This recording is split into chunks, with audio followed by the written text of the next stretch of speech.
ready to resign from Wells Fargo for the third time.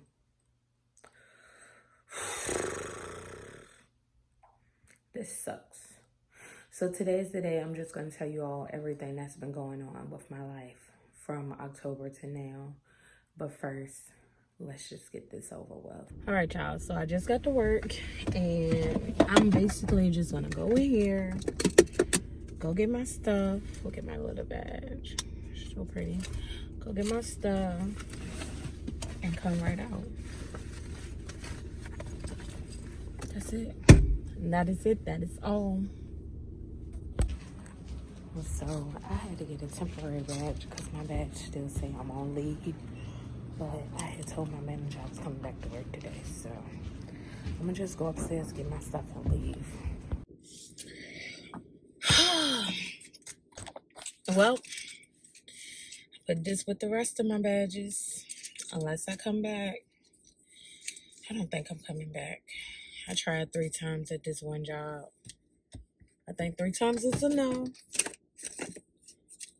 Don't get me wrong. Wells Fargo is a great job. It is a great job. The shift that I had last year was perfect. Okay, I was getting off at 4:30, I think, 5:30. That's a perfect shift for me as a single parent. I was comfortable with Liana being at home by herself that little bit of time. This new shift to 9 p.m. at night, I'm a parent. And it caused me to have anxiety. Like, I was trying to check myself into a mental hospital and everything. I did. I went to check into a mental hospital and they didn't have room for me. So they end up doing outpatient, which is what I'm currently doing. If you don't know, I have bipolar disorder. So yeah. When I have anxiety, I have anxiety, okay? Depression, mood swings, everything. Like, we about to go home. Well, no, I don't want to do makeup and talk about bad stuff. So, let's go for a ride. I haven't ate yet. So we're going to go either stop and get me something to eat or stop and go to the grocery store. But let's talk about it. I always wanted to talk about it. So we're going to talk about how I found out I had bipolar disorder. So as a child, I've always been a troubled child. I got expelled out of middle school twice in 1 year. I went to 2 alternative schools, 1 in middle school and 2 in high school. I've always been a very smart child, a very advanced child, but a very troubled child. So when I was like in 2nd grade or 3rd grade, my mama, of course, not of course like a bad thing, but of course like a bad thing. She's like, hey, I need to figure out what's going on with my kid. And the doctor at the time, y'all know, we're inner city black people. So the doctor at the time was like, your kids have ADHD, let's put them on Adderall. We didn't go do any type of mental evaluation or anything like that. And my siblings have been, in IEP classes since probably like kindergarten or something like that, maybe.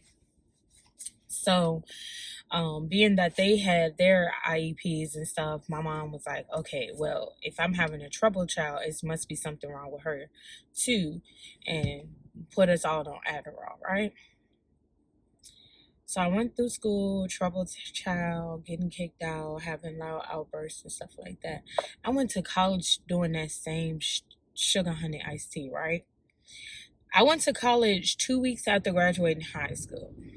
When I realized I was doing the same BS and I was trying not to do the same BS that I was doing before, I got evaluated before the fall semester started.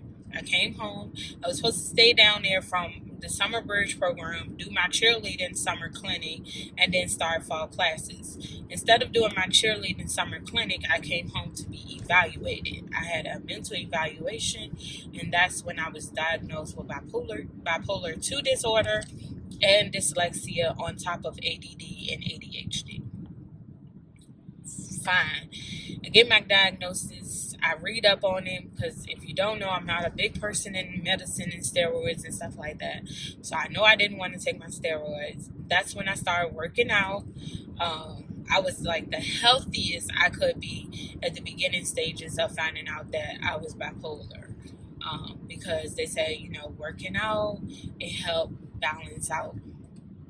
It balances you out, allows you to keep your head focused and stuff. So I was working out like twice a day, running, going in the gym, all that stuff. I was doing great. Life was great. Life was so lifing. And then domestic violence happened. Y'all, that situation is a whole story in itself.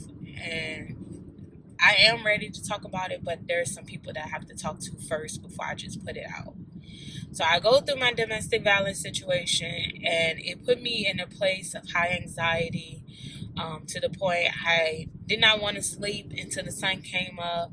And when the sun came up, I had classes like at 8. So I was getting 2 hours of sleep, or I was just staying at my mom's house. This is when Liana was a baby and things like that. I finally moved to Essex Village, and I'm like, okay, I know this person can't find me. They don't know where I live. I felt safe, so my anxiety went down. Anxiety gone, or it went down. I feel comfortable in life. I can finally sleep again. That's when depression kicked in, because I was always in a high anxiety state, ready to protect myself. That when I felt comfortable, I could finally feel vulnerable in a situation, and it caused me to be depressed for like 3 years. During my depression stages was the first time I started having a panic attacks. At this time, Liana's like 3-4 years old. And me and Liana have always had an open relationship because I knew I was bipolar. So even as a baby, I explained to Liana, yeah, mommy sometimes flip, mommy sometimes snap. It's not you, it's me, and I apologize. And I, tell her I need my space, or I need you close. And that's why we have the relationship that we have now, because as a baby, I told my daughter, I was open with her about me emotionally and things like that. So Liana's like 3 or 4. She don't really know how to use a phone, but she know how to use a phone. She's had a tablet for about 2 years now. Liana will have to call my mom to pick her up when I could not get up. I will have anxiety attacks, panic attacks on my bed, just stretched out, laid back on the bed, and could not move. And Liana would have to call my mom to pick her up. That's why I love my mama so much. Like, even with all the stuff that I'm going through with her now, I love her so much because when I was not able to be there for my own child, my mom was there for me. Like, I don't care.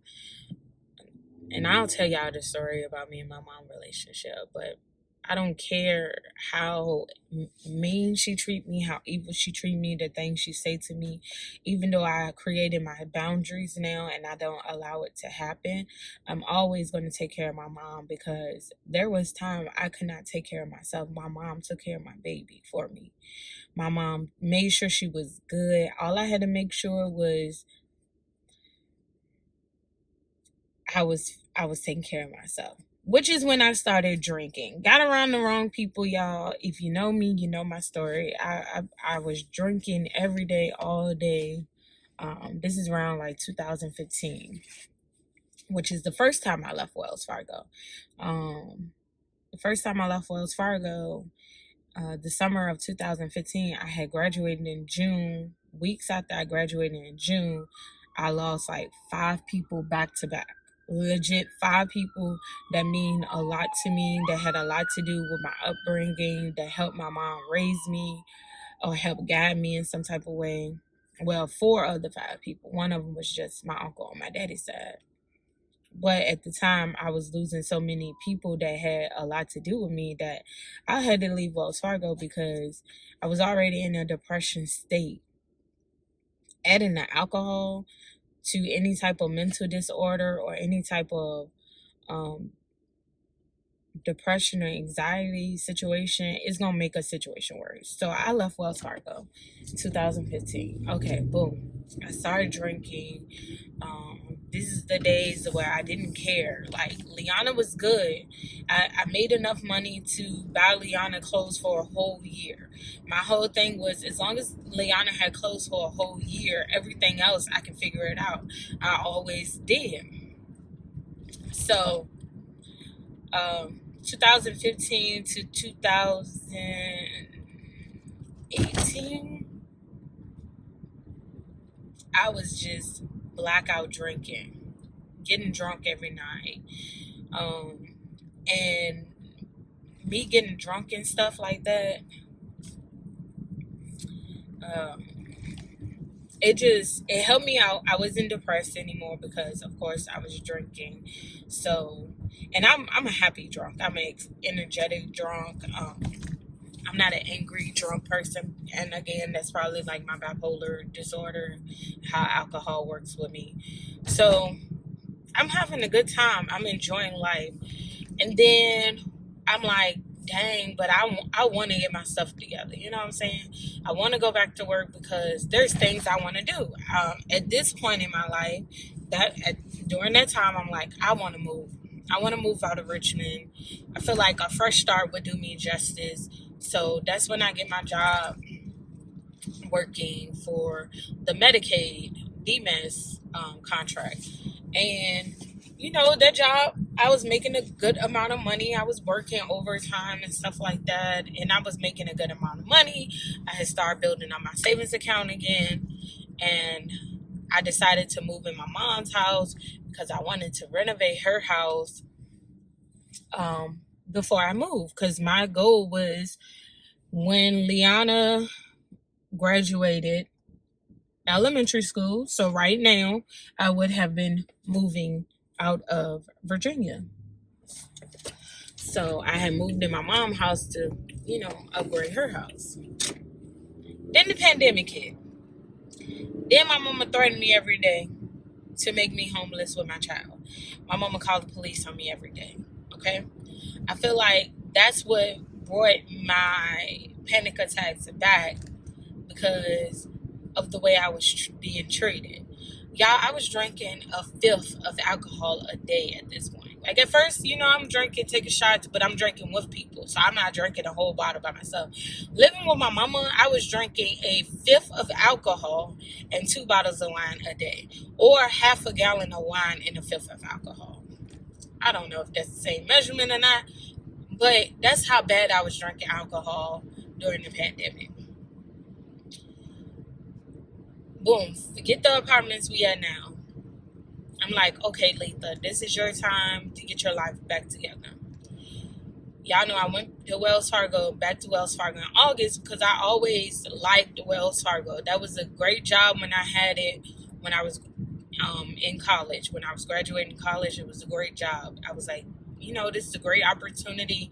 They have a lot of different locations. You can potentially stay with this job and move like you always planned. Go back in August. Get in a car accident. The person that hit my car literally has known me since a child, right? I ain't gonna tell all her business.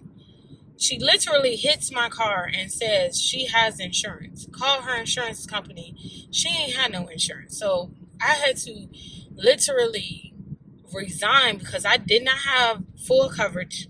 I only had liability. And it was just, I couldn't get to work, right? Y'all know Blake, Mark, and Squirt fixed my car for me. And technically, my car was totaled. So, like, if I had insurance, they probably would have just, paid the rest of my car off and gave me a check or whatever to get a new car. Whatever the case is. I don't know how that goes. But if I had insurance, my car would have been totaled. So, I would have had to get a new car. car, but they fixed my car. I'm so grateful for that. So as soon as my car get fixed, I go back to Wells Fargo. My shift this time was from 10:30 a.m. to 9 p.m. Sunday, Monday, Tuesday, and Friday. I'm a parent. How the hell am I supposed to work? How? So I started working. Everything going good, of course, because I'm in training. Training is from 8 to 4:30. As soon as I get to my 9 o'clock shift, everybody who said they was going to, support me with Liana, my baby was in the house by herself till 9 o'clock at night. No. That's absolutely no. No. So now we're at this stage where we're at now, where I was having anxiety because I really was trying to force myself to work this job, and fighting myself also because my child, she is home scared by herself. And all I ever want to do is be a parent. I just want to be a parent. I just want to take care of Liana. Like, if I did not have to work a day in my life, if it was some way I can pay for Liana clothes, food, and extracurricular activities and not have to work and just be Liana's mom and get paid to do that, that's what I would do. So yeah, that's my story. It's really hard living with bipolar 2 disorder as a parent. And I wish I would have known I had disorder before going to college.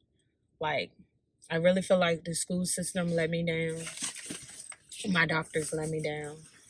I can't say my mama because she did ask. She asked. And y'all told her I had ADHD, which I do.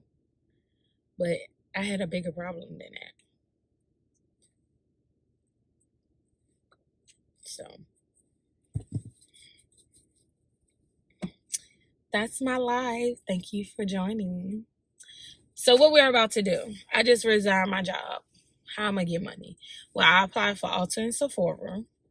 I'm going to apply for a lot of jobs that I know I can say, hey, yes, I can work, but I need to work Monday through Friday, 8 to 4:30.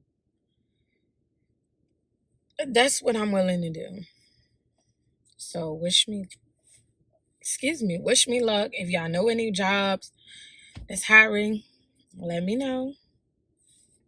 And I'll see y'all in the next video. Y'all gonna like these next videos because I'm gonna be posting every other day.